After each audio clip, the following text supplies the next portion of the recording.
2014, l'exécution du budget s'est passée encore une fois normalement. D'habitude, à la fin de l'année, pour piloter les finances publiques, si les dépenses croissent de manière rapide, on avait toujours tendance à réguler, à fermer légèrement les robinets. Non, l'exécution du budget s'est passée normalement et nous avons réalisé l'objectif qui a été fixé en matière de déficit de 4,9%. Pourquoi je dis normalement? Parce que, encore une fois, c'est un bon signal pour le monde économique, c'est un bon signal pour les entreprises qui travaillent avec, bien sûr, l'administration. C'est aussi un bon signal qu'il y ait une certaine stabilité dans la gestion de nos finances publiques. Et ceci a eu un impact, et on va le voir, sur l'émission, le taux d'émission de l'investissement budgétaire, qui est passé de 63,5% en 2013 à 70% en 2014. L'investissement budgétaire comporte les crédits neufs de l'année 2014, qui sont autour de 49 milliards, plus les reports, qui sont autour de 17 milliards, 18 milliards. Donc nous avons réalisé une bonne performance de l'exécution budgétaire. L'encours de la dette qui a augmenté pratiquement en moyenne de 4% par an depuis 2009. Et pour la première fois, nous stabilisons la courbe. Nous stabilisons la courbe autour de 63,9% et nous espérons que sur les prochaines années, si toute la politique aujourd'hui de redressement du cadre macroéconomique, la politique de réduction des déficits, de redressement des finances publiques se poursuit, il est à espérer, je pense que c'est faisable et réalisable, que l'endettement aussi connaîtra une décrue en fonction, donc bien sûr, en termes de valeur relative, rapportée au PIB. La dette est gérée sous des normes en termes de dette intérieure, dette extérieure, arbitrage en devise, arbitrage en maturité, arbitrage entre les taux fixes, taux flottants. Tout ceci, bien sûr, la dette obéit à des règles. Cette année, nous avons élaboré la loi de finances sur la base de 4,4%, qui est une prévision prudente. Mais je pense que sur les prochaines années, nous serons autour de ce rythme-là, entre 4,8% et 5% de croissance.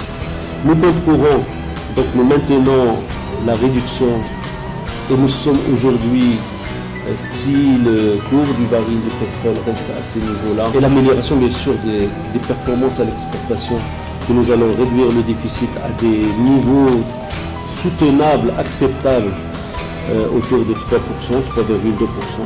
Et le déficit budgétaire, nous maintenons chaque année, donc nous orientons vers une réduction progressive.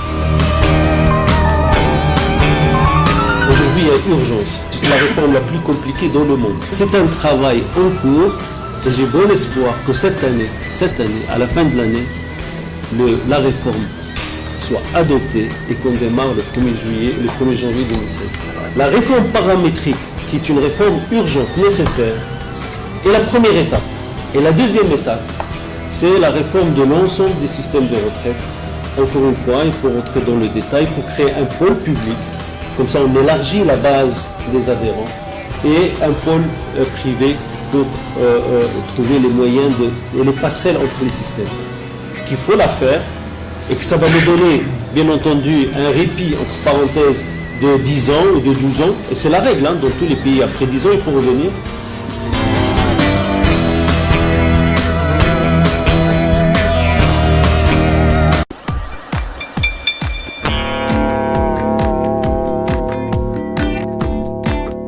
Quand vous parlez de la baisse du prix du baril, la baisse du prix du baril n'a été opérée qu'à la fin de l'année 2014.